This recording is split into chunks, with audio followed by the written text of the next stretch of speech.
You think your life is random, a string of disconnected choices, heartbreaks, and prayers that never seem to reach heaven's floor. But what if I told you it's not chaos, it's craftsmanship? Imagine a massive tapestry being woven in a hidden chamber of eternity.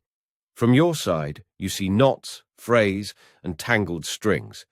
But from God's side, a masterpiece, you see confusion, he sees connection, you see a mess, he sees meaning. This isn't just poetic comfort, it's spiritual reality. Most people miss God not because he's silent, but because he doesn't speak the way we expect. We think he shouts in certainty, but he often whispers through movement, and the movement started long before you ever prayed. Before you asked, he already weaved. Before you surrendered, he had already set the stage. You are not the initiator, you are the invited.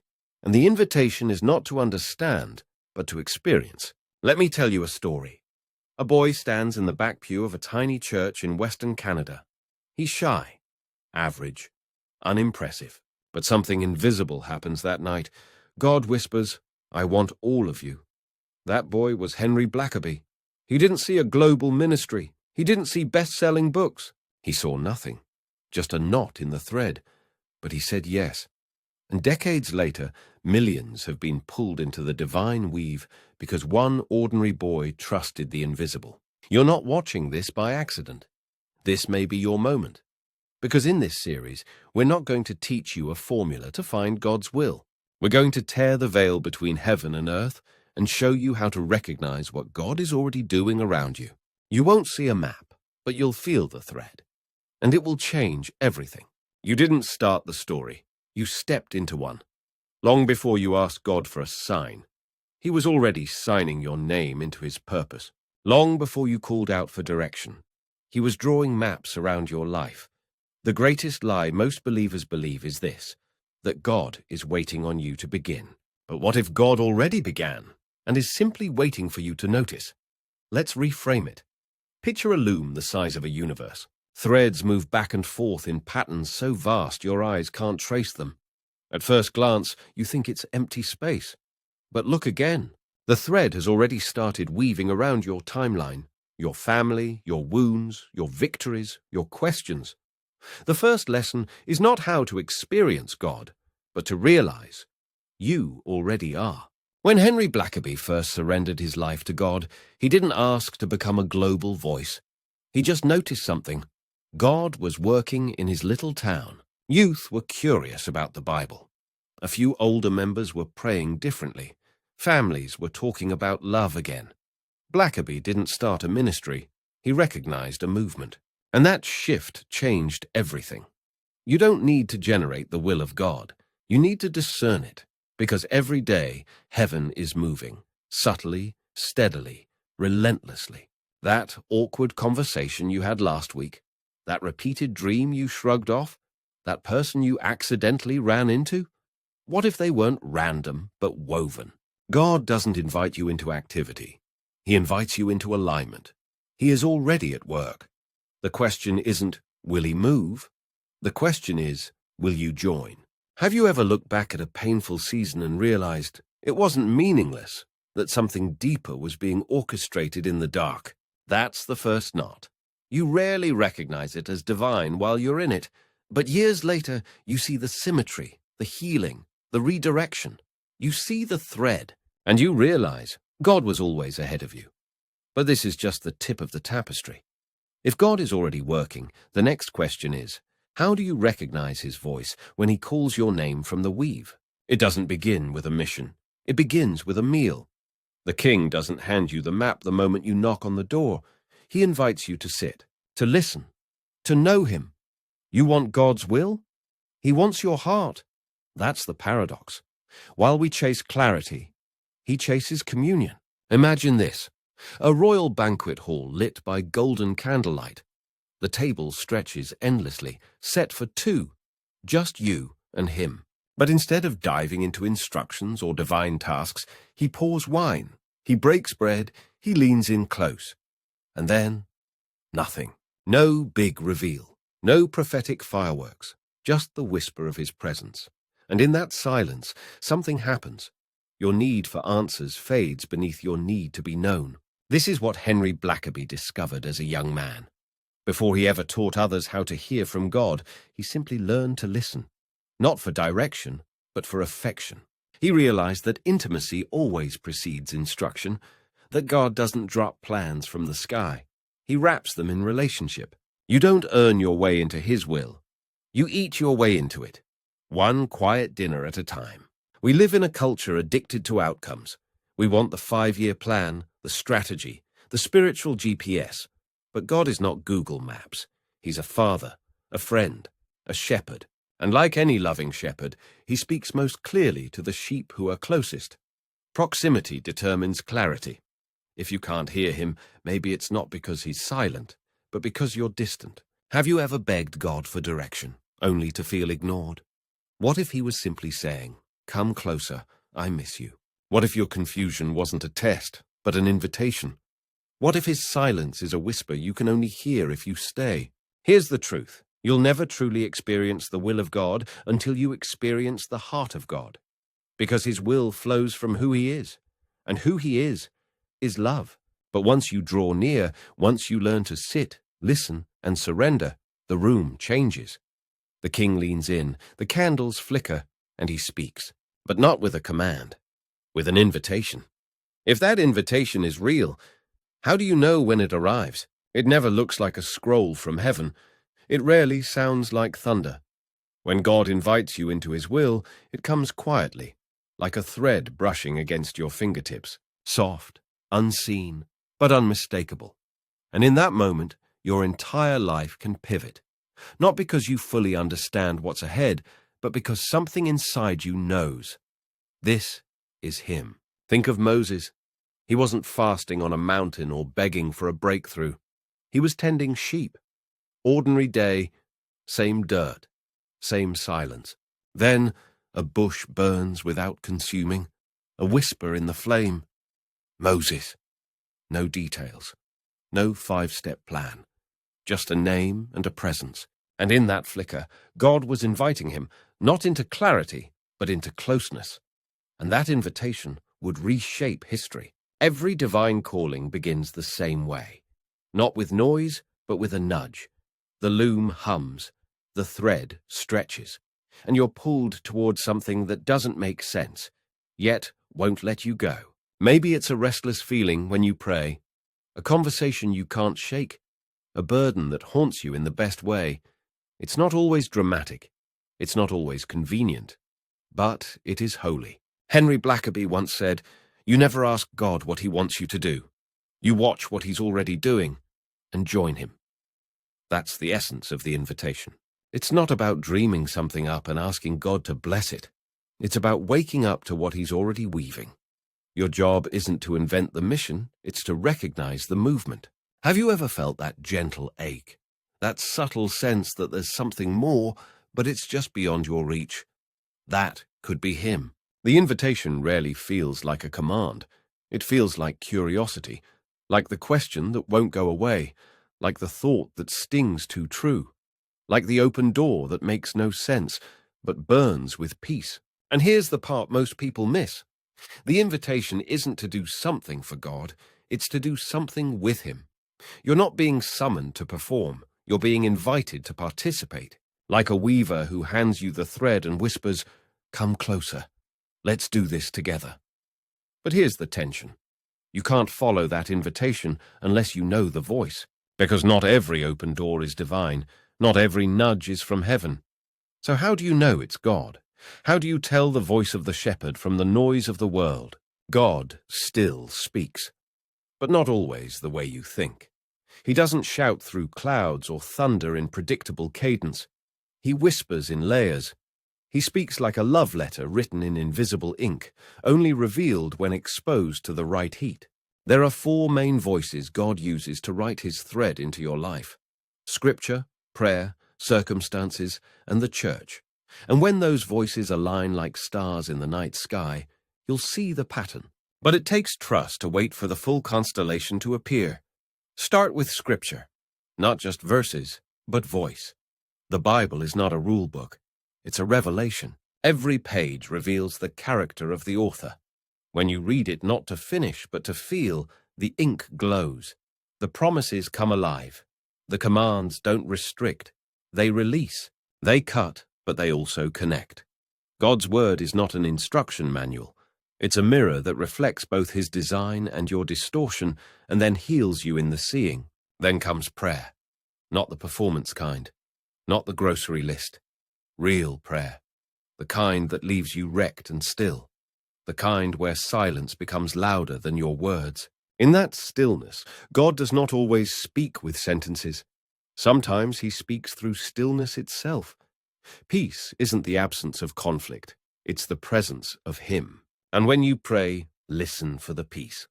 Next, circumstances. That job loss? That delayed visa? That friend who just happened to call the moment you broke down? These aren't accidents. They're whispers. Circumstances are God's fingerprints in motion. He doesn't just speak through the supernatural, he choreographs the natural. But it takes eyes trained by intimacy to see them as divine. Finally, the church. Not the building, the body. God speaks through his people when they are surrendered to him. You'll hear it in a sermon that sounds like it was written for your soul. You'll feel it in a hug from a stranger that answers a question you never voiced. You'll sense it when multiple voices say the same thing in the same week, piercing your doubt with divine alignment. These four voices, scripture, prayer, circumstance, and community, they're the heat that reveals the ink, but only when they're aligned. On their own, they can mislead, but together, they glow. Have you ever read a verse that jumped off the page the same day a friend texted you the same truth? Have you ever prayed a question only to walk into a room where someone answered it before you spoke? That's not coincidence. That's the code breaking open. But be warned, when the message becomes clear, it often doesn't lead to comfort. It leads to a moment that will shatter your logic and demand your faith. What happens when you know it's God speaking? But what he's asking seems impossible. There will come a moment, subtle but seismic, when everything inside you knows God is speaking, and yet everything inside you wants to run. That's the crisis point. The holy tension where comfort collides with calling, where your logic screams no, but your spirit whispers go. It happened to Peter on the waves. Jesus didn't send a boat. He gave an invitation. Come. No detailed instruction, no backup plan, just the voice, just the water, just faith. And for a few heartbeats, Peter did the impossible, not because he understood, but because he obeyed. That's what a crisis of belief feels like. It doesn't knock politely. It wrecks your categories. It demands that you trust what you cannot trace. Henry Blackaby described it perfectly. You will always come to a point where you must decide what you believe about God. Not what you say you believe, but what you're willing to do based on that belief. And the tension is real. Because God rarely asks for easy things. He asks you to quit the job, forgive the unforgivable, move to the unknown, speak when you feel unqualified, give when you feel empty. It's never comfortable, but it's always transformational. Why? Because that's where God stops being an idea and becomes an experience. Most people think faith is confidence, but real faith is obedience in the face of terror. Peter wasn't brave, he was responsive. He chose to trust the thread even when it led him over water. And even when he sank, Jesus didn't scold him for trying. He reached down because the attempt mattered more than the outcome. Have you ever felt paralyzed at the edge of a decision? A job opportunity that seemed too risky? A conversation you knew you had to start but didn't? That was your C. That was your invitation. The crisis isn't about the circumstance. It's about your picture of God. Is he big enough? Is he good enough? Will he catch you? This is the moment that rewrites everything. Because how you respond to the invitation determines how deeply you will experience him. God isn't calling you to be heroic. He's calling you to be honest, to admit your fear, and step anyway. But here's the twist. The crisis point isn't the end. It's the door. Because what God asks next will not just stretch your faith, it will restructure your life. What if following the thread doesn't just cost your fear, but your familiarity? God will always cut before he weaves. Not to harm you, but to fit you. When he calls you into something new, he doesn't just add to your life. He slices away what no longer serves the design. And the deeper the calling, the sharper the scissors. Imagine a tailor preparing a royal robe. The cloth looks perfect to the untrained eye, but the master sees extra fabric, bulges that would wrinkle the final form. So he trims, not randomly, but precisely. With each snip, the fabric begins to take shape, not just as cloth, but as a covering fit for royalty. That's what obedience feels like, a holy cut, a necessary subtraction. When God asked Abraham to leave his homeland, he didn't say where to go, only what to leave. That's the pattern. Before God expands your territory, he always reduces your dependence. He trims your idols, your comforts, your self-sufficiency, not to punish, but to prepare. Henry Blackaby wrote about this again and again, how every new assignment from God first required a painful letting go, a position, a pattern, a plan. And every time, the discomfort of the adjustment led to deeper intimacy. Why? Because God was creating space for something better, himself. This is where most people stop. They want the presence of God without the pruning of God. They want the calling without the cost. But pruning is proof of love.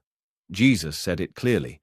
Every branch that bears fruit, he prunes so it will bear more. The cut is not rejection, it's refinement. Think about your life. Is there something God has been asking you to lay down, but you keep clinging to it like old cloth? Maybe it's a relationship, a habit, a career path, or even a version of your identity that no longer fits where God is taking you. What if the discomfort you feel is not punishment, but preparation? This is your moment to shift from resistance to surrender, to stop asking, "Why is this happening to me?" and start asking, "What are you making through me?" Because once the scissors are finished, what's left will be holy. But there's something else you need to know. Letting go is just the beginning.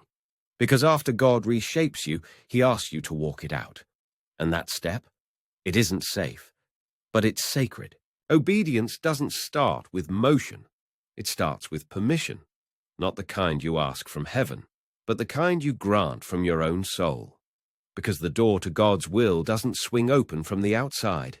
It unlocks from within. Think of a castle gate that can only be opened by someone already standing behind it. No amount of pushing, yelling, or strategy from the outside will move it. That's how God works. He doesn't force himself in. He waits for your yes, not the public one, not the Sunday lips version, the silent yes, the trembling yes, the one that echoes through your bones long before your hands ever act. There was once a woman, a pastor's wife, who spent years asking God to use her life. But nothing changed. No miracles, no movement. Until one night, in prayer, she realized she had been offering God her hands, but not her heart. She wanted to be useful, but on her terms. She had conditions. Use me, but don't send me away from home. Use me, but don't take away my comfort. That night, she wept. Not because God was distant, but because he'd been waiting on her surrender. And when she whispered, "Whatever you want," the door opened. Everything changed. This is the hidden truth. Most people say they're waiting on God, but in reality, God is waiting on them. Obedience begins in the inner room. Long before the external step, the internal permission must be granted. And when it is, heaven moves. It's easy to confuse activity with obedience. You can serve in church, quote verses, even lead others, without ever unlocking that door. But God isn't impressed by performance. He's after permission. Not for what you'll do, but for who he can become through you. Have you ever found yourself saying yes with your mouth, but feeling a quiet no in your heart? That's the tension. That's where the thread stalls. Because the tapestry can't be woven through a closed spirit. It has to pass through the wide-open, no conditions, no safety net kind of surrender. This isn't about reckless living. It's about real alignment. It's about finally saying, "God, I don't want to be used. I want to be filled. And if that means changing everything, then so be it." But what happens after that? Yes. What comes after surrender? That's when the thread doesn't just wrap around you, it flows through you. You'll know the shift when it happens. Suddenly, God isn't just beside you, He's moving through you. Your words start carrying weight. Your prayers echo in places you've never touched. Your presence begins to disturb darkness and awaken the weary. It feels less like effort, more like flow.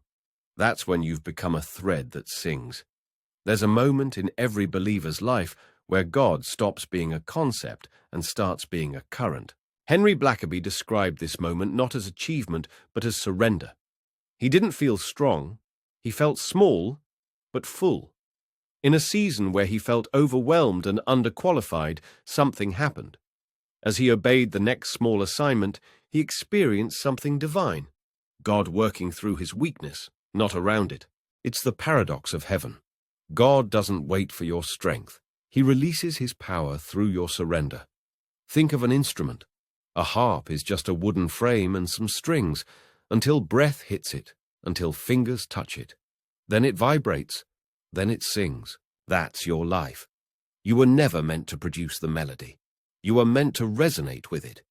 When you live like this, things change. People begin to ask, "How did you know what I was going through?" You say something simple, but it pierces. You pray quickly, but the room shifts. Why? Because it's not you. It's Him. You are no longer performing for God. You are participating with God. The danger here is pride. It's easy to start believing you've earned this, that your clarity, your influence, your impact is a reflection of your maturity. But the truth? It's grace. All of it. You are the thread. He is the artist. The moment you start claiming the art, the music fades. Have you ever had a moment where something flowed out of you and you knew it wasn't yours? A word of encouragement that came out like prophecy? A prayer that made even you cry? A decision that felt beyond your logic but perfectly in sync with heaven? That's the sound of a singing thread. And this is where the journey becomes more than spiritual. It becomes intimate. Because when God moves through you like this, you feel Him not just around you, but inside you. The tapestry becomes personal. The design begins to reflect something deeper. But don't get too comfortable, because right when things start flowing, the counterfeits creep in. Not everything that glitters is from God, and not every opportunity is holy. How do you know when the thread pulling you is divine or deceptive? Not every thread belongs in the tapestry. Some glimmer just enough to catch your eye, but they don't hold. They fray. They fade. They distract you from the design. And if you weave them in, the whole pattern shifts out of sync. These are the false threads, opportunities that look divine but lead to detours. They're seductive because they come dressed in light. A new job that doubles your income but halves your soul. A platform that feeds your ego but starves your intimacy. A relationship that feels spiritual yet quietly pulls you from your prayer life. The enemy doesn't always roar. Sometimes he recruits. And his favorite lure? Almost right. Imagine walking through a marketplace full of golden threads. Everyone's shouting, "This is your calling. This is your destiny. This is what success looks like." And there in the noise, you see it. A thread that sparkles more than yours. It promises faster results, more visibility, easier paths. But the moment you grab it, your hands burn. It looked golden. It was tinsel. Even Jesus faced this. After fasting 40 days, Satan offered him shortcuts, power without the cross, glory without the grave. But Jesus didn't take the bait. Why? Because he knew the voice of the Father. That's how you spot a false thread. Not by how it looks, but by who's holding the other end. Henry Blackaby warned, "Don't ask God to bless your plans. Look for where He's already at work." False threads tempt you to initiate instead of respond, to chase instead of join, to control instead of trust. Here's how to discern them in your own life. Do you feel peace or pressure, alignment or anxiety? Does this thread draw you closer to the heart of God or distract you with results? The true thread may look plain, but it sings when you touch it. The false thread sparkles but remains silent. Have you ever said yes to something too quickly and felt the dissonance? That subtle internal disconnect, even though everything looked right on paper? That was a false thread. Don't condemn yourself, but do learn to release it. The tapestry doesn't need your ambition. It needs your attention. Because once you clear the false from your hands, you'll be ready to hold what's real. But here's the mystery. Sometimes the truest thread shows up in the quietest moment, not in fire, not in fame, but in silence.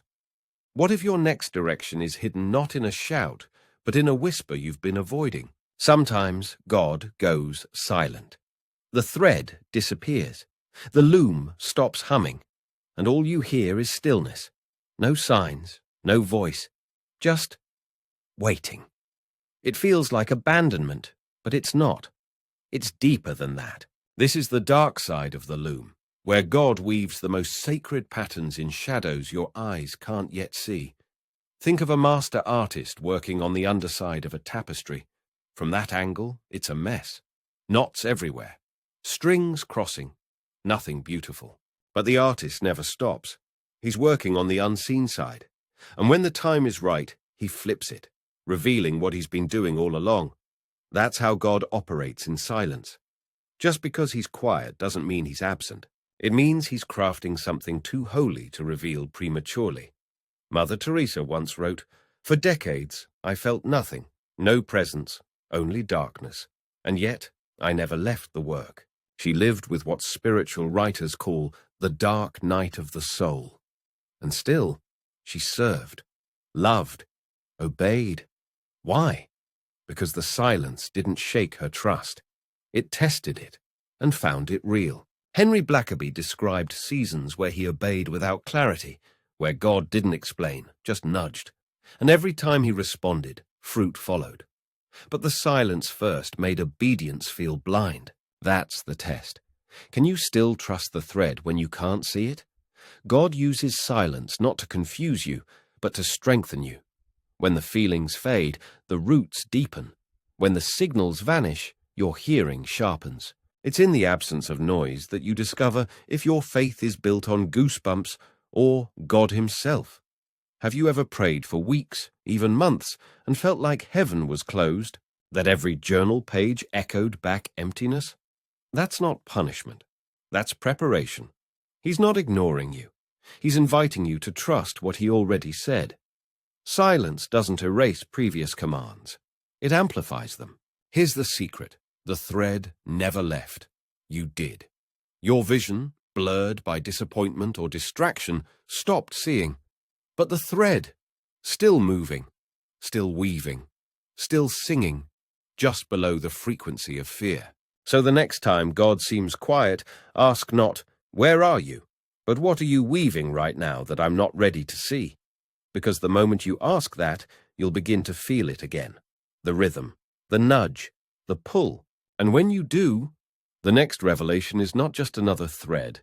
It's the very structure of how this divine weaving always unfolds. What if every encounter with God follows a hidden pattern, and you've been walking it without realizing? What if I told you that every genuine experience of God follows a rhythm, a divine choreography hidden beneath your emotions and circumstances? Like footsteps across a foggy bridge, each step is uncertain, but the pattern is ancient. Henry Blackaby called them the 7 realities of experiencing God. But today, let's call them the 7 threads of encounter, because together they reveal the sacred sequence of divine intimacy. Thread 1. God is always at work around you. Before you ever prayed, he was moving. Before you ever surrendered, he was arranging. Your story doesn't begin at surrender. It begins with awareness. Thread 2. God pursues a continuing love relationship. This isn't a business contract. It's a romance, the kind that doesn't fade with distance or crumble with failure. His pursuit is relentless, not because you're useful, but because you're loved. Thread 3. God invites you to join him, not because he needs help, but because he wants your heart. The invitation isn't into a task, it's into a transformation. Thread 4. God speaks through the Bible, prayer, circumstances, and the church. As we explored earlier, these voices align like constellations in your sky, but only if you slow down long enough to see. Thread 5. God's invitation leads to a crisis of belief.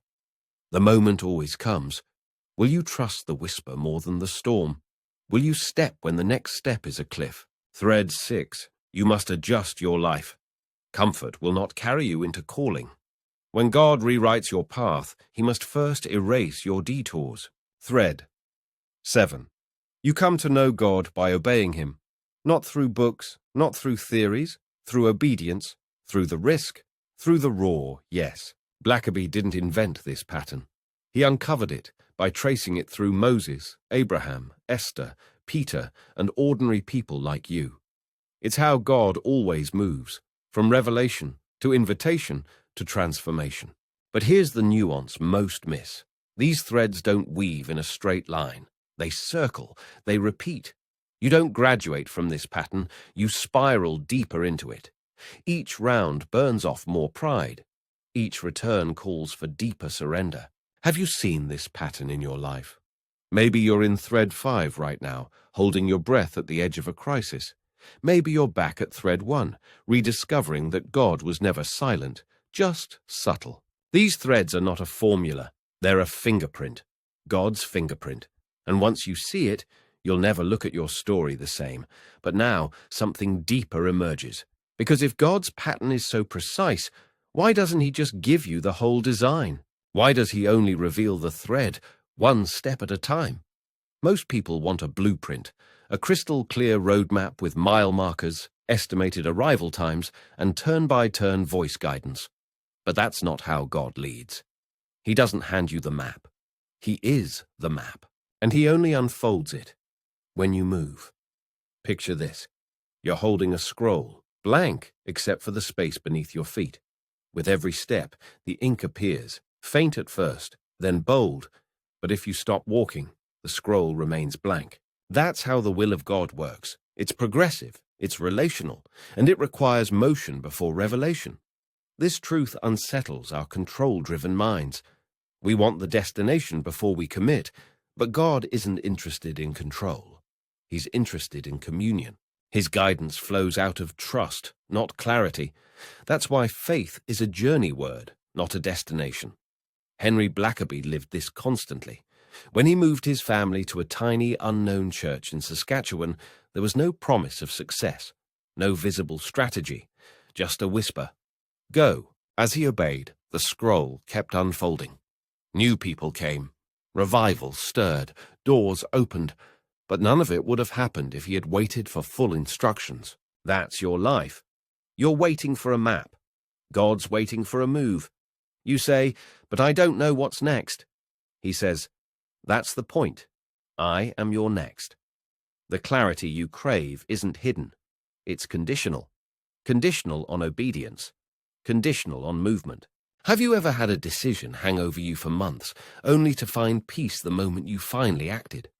That wasn't coincidence. That was the scroll unfolding. Peace rarely precedes the step. It follows it. And this is where many believers stall. They think, if it's God, I'll feel 100% confident. No, friend. If it's God, you'll feel called, not comfortable. You'll feel drawn, not fully informed. The thread doesn't light up the whole tapestry. It glows just enough to pull you one stitch deeper. So what do you do when you can't see 5 steps ahead? You take one, just one. And when you do, the ink appears. The thread moves. The loom hums. But be ready, because sometimes that next step won't feel holy. It'll feel hard. It may even look like surrendering everything you thought you were. What if the next thing God asks you to lay down is the very dream you've held onto the tightest? Here's the twist they don't preach often enough. Obedience doesn't always lead to ease. Sometimes it leads to exile. Sometimes it leads to heartbreak, to loss, to lonely places where the only light left is the one still flickering inside you. But even in that, especially in that, you find God. Look at Jonah. He ran from the thread. When God asked him to go to Nineveh, he didn't say no with words. He said it with his feet. He boarded a boat in the opposite direction, thinking distance could drown divine purpose. But you can't outrun the thread. You only delay the tapestry. So God sent a storm. then a fish, then a revelation. And still, God used him. Now compare that to Esther. She didn't get a burning bush, no thunder, just a moment, a risk, a trembling choice to walk into a throne room that could have been her grave. Her yes didn't guarantee survival, it guaranteed surrender. But that obedience saved a nation. This is the paradox of divine calling. God often asks for the hardest yes, not to test your strength, but to reveal his. He doesn't need your comfort. He wants your courage. Henry Blackaby faced this when he was asked to leave his role and take on a ministry that paid less, promised nothing, and required everything. It didn't make sense on paper, but something deep within burned with peace. He obeyed and watched God turn a dry desert into a wellspring of revival. So here's the real question. Are you obeying God for the reward or for the relationship? Because if you're obeying to get something, you'll collapse at the first sign of discomfort. But if you obey because you know him, because his voice means more than results, you'll walk through fire and still trust the flame. Have you been hesitating because obedience feels costly? That's normal. But don't confuse hard with wrong. In God's kingdom, obedience often hurts before it heals. You might lose approval, lose security, even lose control. But you'll gain something no map can give, the presence of the weaver himself. And that presence changes everything. Because once God moves through your obedience, he doesn't just use you, he transforms you. You don't just do his will, you become a reflection of it. But what exactly is he shaping you into? What if you're not being woven into a path, but into a person? You thought the thread was a direction, a job, a ministry, a life calling. But here's the deeper mystery. You're not being woven into a purpose. You're being woven into a person. The thread isn't just alive metaphorically. It's alive literally. It breathes, it speaks, it transforms, because the thread is Christ himself. This isn't symbolic theology. It's divine reality. Every step of obedience, every surrender, every silent yes, it's stitching your soul deeper into the very life of Jesus. You're not just doing things for him, you're being reshaped into him. Paul said it best. I no longer live, but Christ lives in me. That's not poetic language. That's the fabric of transformation. When you align with the thread, you don't just represent Christ, you become a visible expression of him in the world. You don't mimic, you manifest. Think of it like this. In ancient times, tapestries were used to tell stories, royal triumphs, sacred myths, epic journeys. But the most important tapestries weren't about kings or conquests, they were about identity. The royal family's emblem, the sovereign's likeness, a living story woven into every thread. That's what your life is becoming. A living portrait of Jesus stitched into time. Henry Blackaby didn't just teach people to follow God's will. He lived it until it rewrote his entire identity. The more he obeyed, the more he stopped recognizing himself. Not because he lost who he was, but because he had become someone more whole, more alive, more surrendered. His life no longer pointed to his gifting, it pointed to Jesus. And that's the moment everything shifts. When your success is no longer about recognition, but reflection. When your platform becomes a prism, bending light back toward heaven. When your dreams die, and what's resurrected in their place looks like grace with skin on. Have you noticed it in yourself? Moments where your reactions surprise you? Where love came out instead of sarcasm? Where peace anchored you instead of panic? That's not improvement. That's indwelling. That's the thread moving through you. But don't get comfortable, because when the transformation begins, the past will come knocking. Regret, shame, the fear that you've messed it up too badly to be part of this masterpiece. So let's ask it plainly. Can the weaver still use a thread that's been broken? What happens when the thread snaps? When you look back on years of wrong turns, stubbornness, silence, compromise, and wonder if the tapestry has moved on without you, that's the ache of regret, the fear that you've fallen too far to be reattached. But the weaver is never done. Imagine a loom mid-pattern. One thread phrase. It's pulled too hard or not enough. Most human weavers might toss it aside, start fresh. But not God. He picks it up, re-knots it, and somehow, impossibly, weaves it back in. So seamlessly, you'd never know it snapped. That's redemption. Not erasure of your past, but integration. God doesn't remove your brokenness. He incorporates it. The betrayal, the addiction, the years you ghosted your calling, they become texture, contrast, depth. He doesn't just restore the thread. He makes it sing in places it once screamed. There's a man who knows this well. He was once on fire for God, led a ministry, built influence, but in a season of burnout, he compromised, made small concessions that led to collapse. The ministry fell, the reputation shattered. For 2 years, he stayed silent, until one night, in desperation, he prayed, "If you can still use me, I'm yours." The next morning, he got a call, someone he hadn't spoken to in years, asking for prayer. That was the first stitch of reweaving. Today, he doesn't lead from ego. He leads from empathy, and people trust him more, not despite his failure, but because of it. You see, the enemy will try to convince you your mistake disqualifies you. But heaven doesn't operate on human resumes. In fact, your scars might be the very signature God uses to authenticate your calling. Henry Blackaby often emphasized this. God is not looking for perfect vessels. He's looking for willing ones. Moses killed a man. David committed adultery. Peter denied Jesus. Paul persecuted believers. But God reknotted every one of them, and the tapestry was all the more glorious because of it. Have you been haunted by your past? Paralyzed by the belief that you've missed your moment? Don't believe the lie. The thread may have snapped, but the pattern never changed. God knew every moment of rebellion before he called you, and still, he called. Because he's not weaving perfection. He's weaving resurrection. But once you've been restored, you begin to see your thread isn't alone. There are others, woven beside you, around you, with you. What if this tapestry isn't just personal, but relational? You were never meant to be woven alone. From the very beginning, God's design included threads that twist, wrap, and intertwine, not just in purpose, but in people, marriage, covenant, family. When God weaves your life, he often braids it with another. And when 2 surrendered threads align, the result is breathtaking. Think of a double helix thread, 2 strands, different textures, different stories, moving in and out of each other with divine rhythm. That's marriage in God's hands.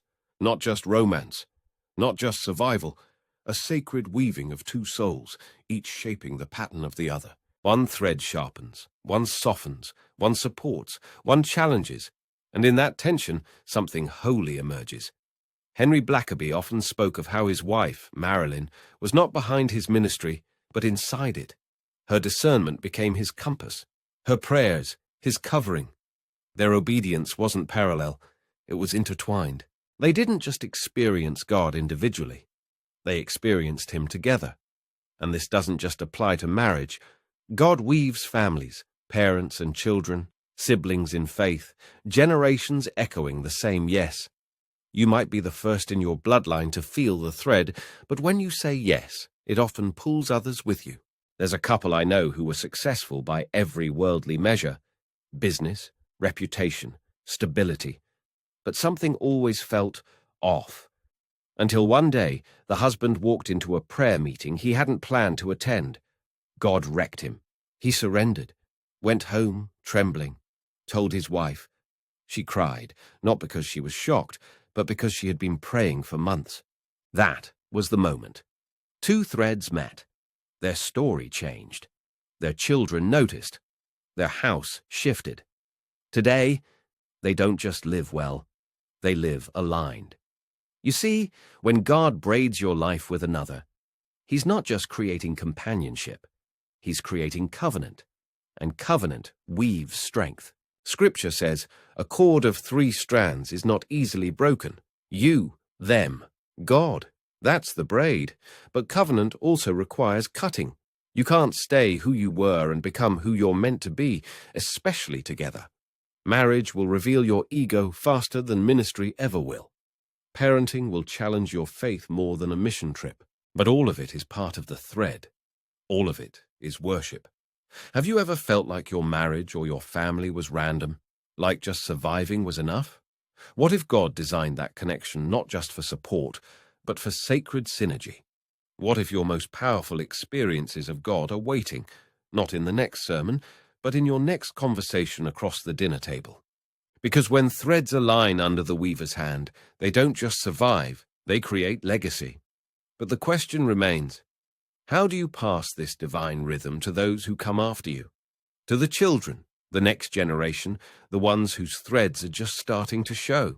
Children don't just enter the world with innocence, they enter with threads, fragile, untouched, full of potential. And if you're listening closely, you'll hear it, the faint hum of a loom beginning its song in their souls. But here's the secret, they don't just need you to protect them. They need you to guide them toward the weaver. Too often we see kids as blank slates waiting to be written on. But in God's eyes, they're already embedded with divine patterns, waiting to be revealed. Your role isn't to control the thread, it's to help them recognize its tug. Not to dictate the design, but to help them discern the direction. Henry Blackaby knew this well. He didn't just raise children, he discipled them. His son, Richard, became a spiritual leader not because he was pressured, but because he was shown a living example. He watched his father obey in obscurity, pray in surrender, wait in faith. And that faith wasn't taught, it was transferred. Not through lectures, but through legacy. There's a boy named Samuel in Scripture, a child sleeping in the temple. He hears a voice 3 times, but it takes Eli, a flawed but faithful mentor, to say, "That's God, speak to him." That's your role with the next generation. You might not be the voice, but you can be the one who helps them recognize it. I remember a mother who told me her 8-year-old daughter had a dream about a missionary in a village she'd never heard of. A week later, their church announced a project in that exact location. Coincidence? No. That's the thread singing early. That's the Spirit whispering before the noise of the world drowns him out. And that mother didn't dismiss it. She nurtured it. But this requires more than sensitivity. It requires surrender. Because children don't just listen to your words, they absorb your alignment. If you say, "Trust God," but live in anxiety, they'll feel the disconnect. If you say, "God speaks," but never pause to listen, they'll copy the silence. Your daily life becomes their theology. Have you ever wondered why the enemy targets families so viciously? It's not just to disrupt peace, it's to distort legacy. Because when parents awaken to the thread and pass it to their children, a generational tapestry begins, one that darkness can't unravel. What if your child's imagination, sensitivity, and even rebellion were signs of a spiritual design being stirred? What if their questions weren't obstacles, but invitations? Have you been so focused on shaping them, you've forgotten to see them? Because the next generation isn't the future of the church. They're the present thread being woven right beside you. And when they learn to walk with God, when families align, what happens in your house won't stay in your house. It spills out into the street, the office, the system, the culture. What happens when the thread starts weaving in places no one expects? God doesn't limit his thread to stained glass windows or wooden pulpits. He weaves just as fluently through boardrooms as he does through altars. The office is not secular. The spreadsheet is not neutral. In the hands of the weaver, even your 9 to 5 becomes a holy loom. Too many believers divide their lives into 2 threads, the sacred and the secular. Sunday is God's thread. Monday is survival. But if God is truly Lord, then no space is off limits. Every desk, every calendar, every email chain becomes a potential cathedral. The only question is, will you see it? There's a man named Marcus, an executive at a Fortune 500 company. For years, he kept faith and finance in separate drawers. Then one day, during a merger negotiation, he felt the nudge, tell the truth, even if it costs the deal. He obeyed. The deal fell through. But months later, the company that walked away came back, not because of the numbers, but because of the integrity. That decision rewired the culture of the entire firm. Marcus didn't preach, he didn't start a Bible study, he just followed the thread, and it changed everything. This is how the kingdom advances in places most people overlook, not through louder megaphones, but through hidden obedience, through emails written in peace, through conflict handled in grace, through deadlines met with excellence. Your work ethic becomes your worship. Henry Blackaby often reminded believers, look for where God is working, not just in church, but in your workplace. He once counseled a business leader who thought he needed to quit and become a pastor. Instead, Blackaby said, what if God placed you in that company because he needed someone who would listen in that boardroom? We must destroy the myth that only certain vocations are holy. Teaching, holy. Coding, holy. Nursing, holy. Designing, holy. When done with God, for God, and through God, everything becomes sacred. Have you ever dismissed your career as just a job? What if your position, your skill set, your influence were all strategic placements in the tapestry? What if God has been trying to speak through you, but the spreadsheet blocked your vision? This is your call to reframe, to reawaken, to start asking not, what do I do for a living, but where is God weaving through me right now? Because when believers awaken in the workplace, revival stops being a church event and becomes a cultural movement, and movements don't stop. They multiply, which leads us to the bigger picture. Your thread was never meant to stand alone. What if your life isn't the tapestry, but a single note in a symphony far bigger than you? Your life is a thread, but by itself, it's just a strand, fragile, limited, incomplete. Only when it's woven with others does the pattern emerge. That's the church, not a building, not an event, a divine symphony of surrendered lives, stitched together by the hands of God into something far greater than the sum of its parts. Imagine walking into a cathedral not made of stone, but of people. Each person a thread of color and depth. Some are bold and bright, prophetic voices, visionaries. Others are soft, grounding, steady, intercessors, servants. Alone, they seem random, but together, they reflect heaven. This was God's plan from the beginning. The church is not a place you attend, it's a tapestry you belong to. Scripture says, you are living stones, being built into a spiritual house. In today's metaphor, living threads, woven into a kingdom cloth. And when one thread says yes, it strengthens the weave. When one breaks, the whole body feels it. Henry Blackaby believed this deeply. His ministry didn't flourish in isolation. It thrived because of others. Prayer warriors, elders, pastors, students. It wasn't a superstar model. It was a symphonic one. Everyone contributing their piece, listening for the Spirit's rhythm, moving in divine harmony. But the enemy knows the power of unity. That's why his favorite weapon is division, petty offenses, doctrinal pride, consumer Christianity. Anything to make you believe your thread doesn't matter, or that you don't need the others. The truth? You were never designed to hear God clearly in isolation. Yes, he speaks personally, but never privately. God confirms in community. Your thread is clarified when woven beside others. That sermon that hits like lightning. That prophetic word you weren't expecting. That quiet hand on your shoulder during worship when you needed it most. These are not accidents. These are echoes of the tapestry.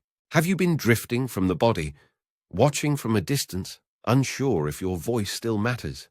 Maybe you've been hurt. Maybe you've been overlooked. But the loom is still calling, and your thread is still needed. Because when the church awakens, not as consumers, but as co-weavers, the world feels it. Cities shift, justice breathes, orphans are adopted, addicts are healed, the unseen becomes visible, not because of a sermon, but because of a shared surrender. And this is where the story turns full circle. You were never meant to stop at personal calling. The thread always leads to the kingdom. But the pattern, it never ends here. Because the final thread isn't about doing. It's about continuing, not just for this life, but into eternity. What if the most important part of your weave is what happens after the final chapter? There is no finish line to experiencing God, no certificate, no "I've arrived" moment. Because when your life becomes part of the divine tapestry, the weaving doesn't stop, it deepens. The thread doesn't end, it extends, from glory to glory, stitch by stitch, season by season, into something eternal. This is the mystery most miss. God's will isn't a destination, it's a relationship that expands forever. The more you obey, the more you see. The more you surrender, the more you receive.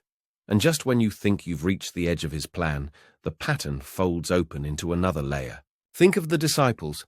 After the resurrection, they didn't retire. They didn't say, "Mission accomplished." That was just the beginning. Pentecost came. Cities were turned upside down. Letters were written. Churches were birthed. They weren't building ministries, they were living movements. Henry Blackaby described it best. You never graduate from obedience. One assignment leads to another. One act of trust reveals a new invitation. Even in his later years, after the books, the honors, the acclaim, God still whispered, still wove, still pulled him deeper. This is your story too. If you've said yes to the invitation, if you've followed the thread, even just a little, then hear this. He's not done with you. Not now. Not ever. You don't age out of the kingdom. You don't retire from divine purpose. Your thread still hums with potential. Have you noticed how God weaves repetition into your life? The same burdens returning, the same callings echoing. That's not failure, it's faithfulness. He circles you back, not to punish you, but to promote you, to give you another chance to say yes, to go deeper.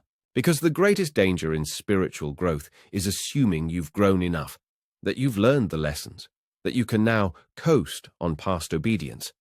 But God's love is too fierce for that. He keeps inviting, calling, stretching, not to exhaust you, but to reveal himself more fully. Have you been feeling stuck, like the thread has paused? Maybe it's not paused, maybe it's preparing. Maybe the next pattern requires a softer heart, a braver yes, a deeper stillness. Because here's the truth. This side of heaven, the tapestry will always look incomplete. But one day the loom will fall silent, the pattern will flip, and what felt like knots and chaos will reveal beauty beyond imagination. Until that day, we keep walking, keep weaving, keep listening, because the thread is alive, the thread is moving, and the thread is not finished with you yet. You've just walked through 20 threads, 20 sacred patterns stitched by the hands of heaven itself. But this wasn't just a video. It was a summons, a whisper through the noise, an invitation woven into your screen, your heart, your moment. You don't need more sermons.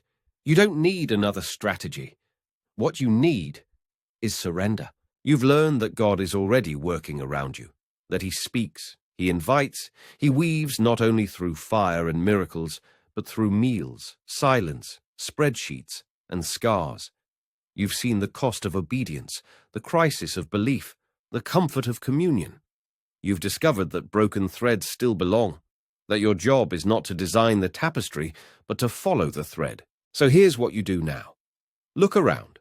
Where is God already moving in your life? That person, that tug, that moment you keep dismissing? Start there. Look within. Are you truly surrendered, or just playing it safe? If he asked for everything, would you give it? Look ahead.